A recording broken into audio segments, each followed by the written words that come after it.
비서실장님께 질문하면서 저 상황에 따라 국방비서관께도 질의하겠습니다. 다시 또 최상병 건에 관한 겁니다.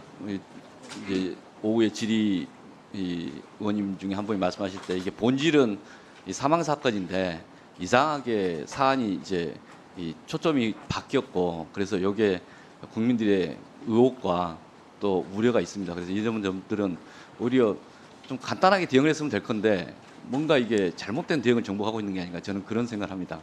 그래서 하나씩 좀 일단 비서실장께 여쭤보겠습니다. 저희가 오늘 오후에 인권위 담당 상임위원과 질의응답을 하면서 확인했던 건 이겁니다. 1차 사건 기록이 수사단장에서 작성이 되고 국방부 장관까지 보고된 다음에 이첩을 했습니다.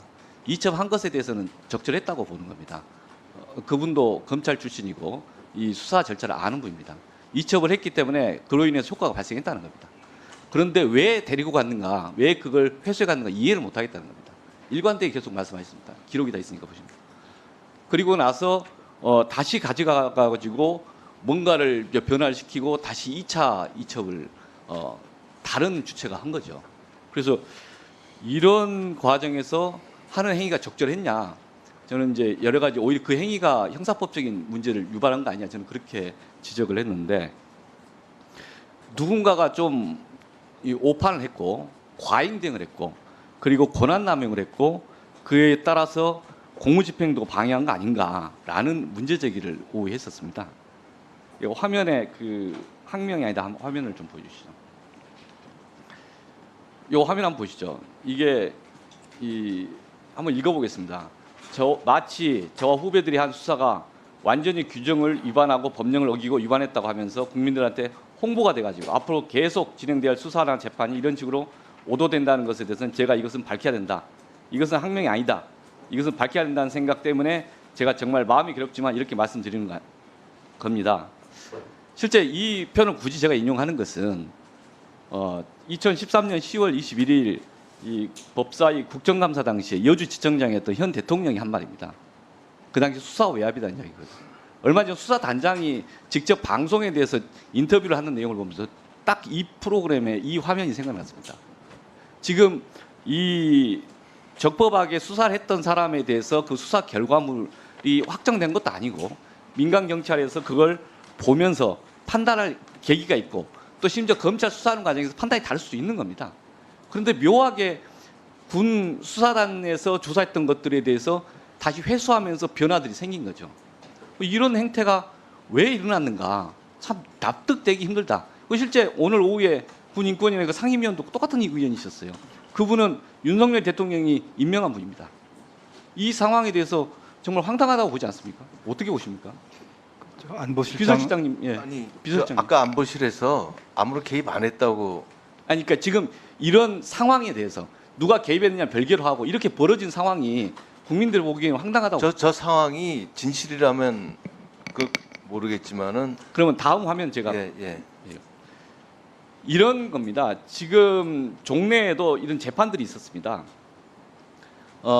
대검 차장이 울산지검에 있는 어떤 사건에 대해서 내사가 진행됐던 것을 내사 종결을 압력을 가했답니다. 그래서 그 건에 대해서 나중에 고발이 됐고 수사가 이루어졌습니다. 그리고 그분이 기소가 됐어요. 1심에서 무죄였지만 2심에 유죄 판결을 난 겁니다. 내사 종결인 겁니다. 내사 종결의 압력. 이번 사건은 1차 이첩 기록은 이런 내용입니다.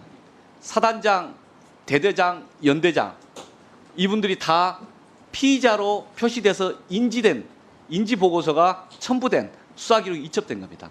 그런데 누군가 이야기해서 누구는 빼라 문제제기를 한 것이고 그 문제제기에 따라서 2차 이첩된 기록에는 사단장과 연대장이 빠진 겁니다. 그런 식으로 보도가 됐어요. 저는 그렇게 이해를 하고 있는데 사실이 아니면 확인해 주시고요. 그렇게 됐다면은 공적으로 작성된 수사기록 인지보고서를 누군가가 훼손하거나 변조하거나 폐기한 겁니다. 또는 그것을 훼손하거나 변조하거나 폐기하려는 시도를 한 겁니다. 공권적인 수사권의 문제지 않습니까? 수사권을 누군가가 압력을 넣어서 바꾸려는 거 아닙니까? 방금 이런 제가 인용했던 이 판결 사례와 뭐가 다릅니까? 그래서 이런 상황이 저는 황당하다.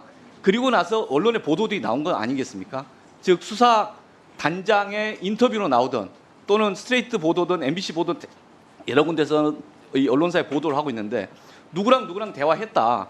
그 대화의 내용에 이 법무관리관과 통화한 내용이 있고 또는 이제 그 사령관과 통화한 내용이 있고 쭉 나오지 않습니까? 거기에서 이제 VIP 인용도 되고. 그러면 이런 상황에 대해서 보면은 설사 안보실에서 개입을 안 했다 할지라도 이 상황 자체를 좀 적절히 수습해야 될 건데 오늘 이 수사단장에 대해서 구속영장을 청구한다는 거 아닙니까? 그러면 다시 첫 번째 그 제가 화면 보여드렸듯이 이것은 항명입니까? 집단 항명입니까? 1차 수사를 했어요. 수사한 기록이 넘어갔습니다. 그리고 윤석열 정부에서 임명했던 상임위원도 동의하신다 바와 같이 수사 이첩 효과가 발생한 겁니다. 그리고 그것을 되돌리는 건 부적절하다고 했고 그리고 그 이야기 입장을 고수한 겁니다. 그러면 이 수사 담당했던 그 단장이 누구에 대해서 무슨 항명을 했다고 보는 것인가가 국민들이 바라보고 국민들이 문제제기를 하고 있는 상황이지 않습니까? 그러면 이 지점에 대해서는 이 안보실이든 비서실이 직접 개입을 하셨든 안 했든 또 안 했다고 설명하니까 안 하셨다고 하면 적어도 상황 설명이 더 악화되지 않도록 수습해야 되고 관심 가질 수 있는 사안이지 않습니까? 답변 드려도 그런데 되겠습니다. 계속 이런 식으로 가는 게 맞나 의문이 아닐 수 없습니다. 예. 네, 안보실장 답변 드리겠습니다. 우선 수사 결과 보고서는 뭐 첫 번째 것도 그렇고 두 번째 것도 그렇고 제가 본 적이 없고 가지고 있지 않습니다. 오늘 저기 좀 수사단장이 그 구속 영장이 청구됐다고 하신 겁니까? 그것도 제가 지금 처음 들었습니다. 그러니까 저희가 이 최상병의 안타까운 죽음에 대해서 그 진상을 밝히고 조사를 제일 잘하는 방법은 사실은 안보실장인 제가 이 문제에 대해서는 관여하지 않는 게 가장 중요한 방법이라고 봅니다. 맞습니다. 관여하지 않고 있습니다. 예, 아니 그 말씀이 저는 옳다고 봅니다. 실제 대통령실은 그래야 된다고 봅니다. 그리고 절차적으로 수사가 진행되면 됩니다. 그런데 지금 국민들은 그 의혹이 발생하고 있고 그 해명들을 지금 지켜보고 있습니다. 의혹에 대한 해명은 그 이 일을 맡고 있는 국방부나 그 국방부 산하의 군의 수사단에서 하는 것이 맞고 대통령실이나 안보실에서 이 문제에 대해서 이야기하는 것은 이 사법 절차가 진행 중인 사안에 대해서 불필요한 오해를 살 수 있기 때문에 저희가 말을 아끼는 것이 우리 임무에 맞다고 저는 생각하고 있습니다. 적어도 이게 집단 항명이다, 항명이다 이야기한다면 2013년도에 윤석열 대통령이 항명입니다. 그 집단 항명에 대해서도 판단하는 것이 국방부 장관 또 국방부에서 법적으로 판단하는 것이 저는 맞겠다고 생각을 합니다.